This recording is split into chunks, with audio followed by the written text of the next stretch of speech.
So our previous idea, going from standard form to vertex form, we remember a simple trinomial, simple again, our a value is 1. Group the first two terms, make some space, take that b term, 6. We're going to divide by 2, which is 3, and then we're going to square it, which is 9. And we're going to both add 9 first and then subtract 9. Now that we've done that, we can factor x squared plus 6x plus 9, which is a perfect square trinomial, to be x plus 3, all in brackets, squared. And then we can add the like terms of negative 9 and 6 to get negative 3. Gone from standard form to vertex form. Once in vertex form, we can actually state the vertex, our h value, brackets lie, so it's not positive 3, it's negative 3, and our k value, negative 3. And now we have our vertex, even if it was in standard form. We know from standard form that that is the y-intercept. Today, we're going to look at what happens if the coefficient with the x squared term is not 1. What do we do if it's an actual number? And so that's the same as we have done before, just one extra step leading up and one extra step at the end. So the same thing, step 1. We're still going to group the first two terms, except now we're also going to take out a common factor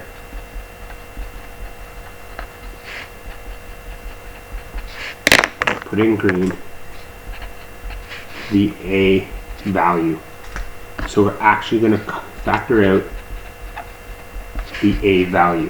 So remember that in standard form, there's our a value.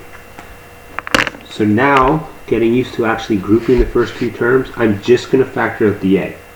I'm not going to common factor out an x, even though they both have at least an x. I'm going to common factor out 2. And it's just out of those two terms. So those two terms will be in a bracket, and that 11 is outside. So 2x squared divided by 2 is x squared. 12x divided by 2 is 6x. The next step is from inside the bracket,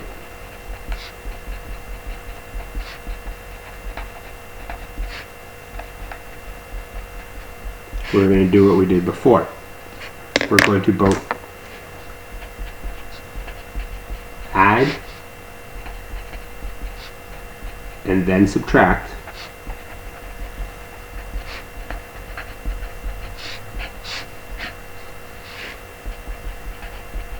half of b and then square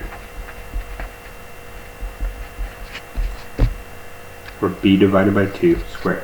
So again, I'm going to take that 6, I'm going to divide by 2, which is 3, and then I'm going to square it. And that is 9. And all of that is going to stay inside the brackets.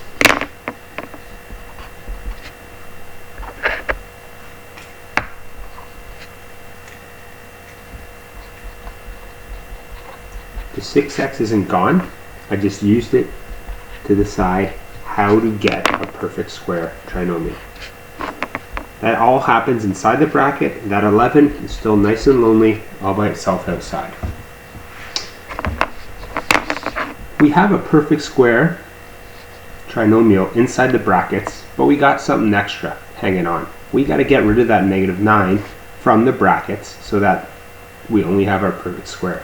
To do that, the next step is we're going to distribute or sprinkle that a value.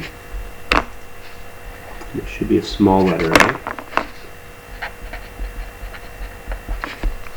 and only value 2 only.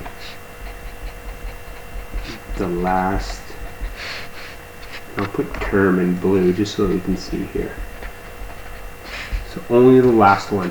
And so what does that mean? That means that 2 times -9. And that's how we get it outside of the brackets. Because we've only distributed to one thing, and that's how, one term, that's how we've got it outside the brackets. So 2 times -9 gives us -18. Everything else still exists and still follows suit. Now from there, we can once again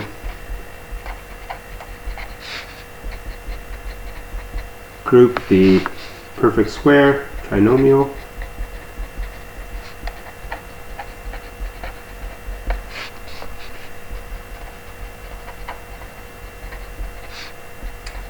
into a perfect square.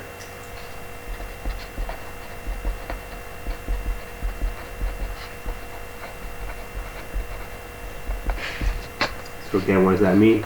X squared plus 6x plus 9, which may have been our exact example yesterday, factors into x plus 3, all in brackets, squared. You know it's a 3 because that's where it is. The 2 still remains in front. We still have y equals. That 18 is still there, -18, and that plus 11. The last step, like we did before, we're going to collect like terms.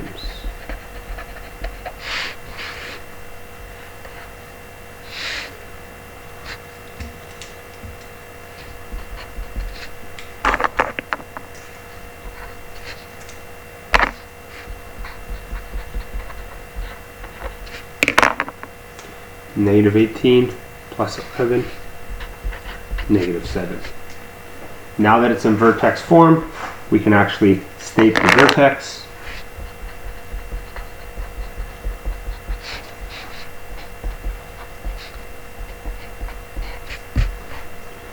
Now that it's in vertex form, we can apply our mapping notation if we needed to. Again, if you're unsure of that, refer to 4.01, 02, 03, 04.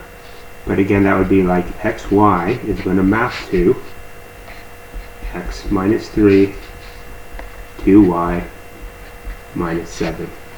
And then we use our 5 standard starting points for a parabola, show where they map to, and we can graph it. So let's go over an example.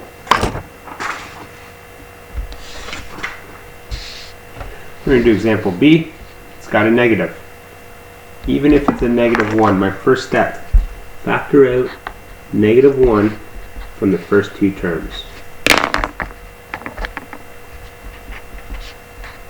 That gives me positive x squared and -10x. -7 is outside the brackets because it was not factored. I didn't care about factoring it. From there, I need half of -10 squared. So -5 squared is 25.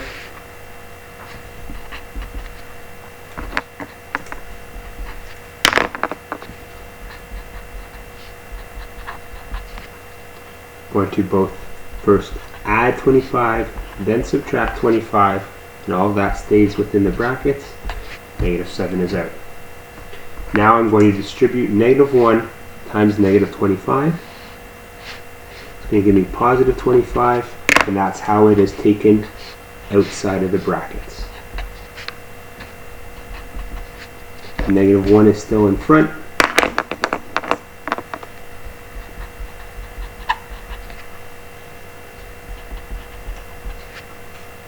Now, my -1 a value is still there. x squared minus 10x plus 25 factors into x minus 5 all squared. Same as the minus 5 there. 25 take away 7 gives me positive 18. And I have turned it from standard form to vertex form. I can state my vertex. 5, 18. It opens down. I can use mapping notation and go from there. If it's a fraction, we can still do the same thing. I'm just going to show you that even if it's a fraction, I'm going to factor out negative 1/3 from the first two terms. Negative 1/3 x squared divided by negative 1/3 gives me x squared. Negative 2x divided by negative 1/3. I'm not sure, I think about on the calculator, but negative 2 divided by ABC over 3, so negative 1/3 gives me positive 6.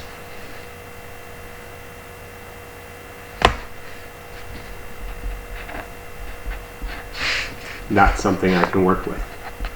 Now I go through all my steps the exact same.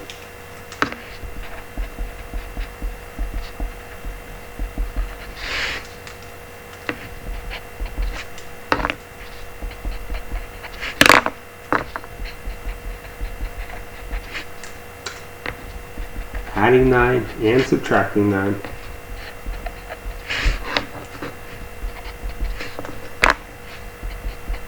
I distribute negative 1/3 to the negative 9 term to get it out of the brackets. Negative times negative is positive. 1 times 9 divided by 3 is positive 3.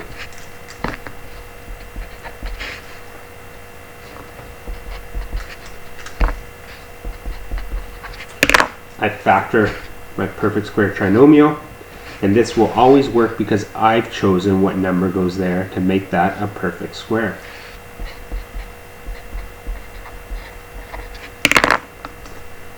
And I collect my like terms. 3 minus 5, negative 2. And there is my final standard form with a vertex of negative 3, negative 2. It shifts it to the left 3, down 2. It's a reflection in the x-axis, and it is a, you can say, vertical stretch of 1/3. So it will actually look wider. It'll take 3 times as long to gain. So instead of my regular, it will actually look wider, remembering how the A value affects it.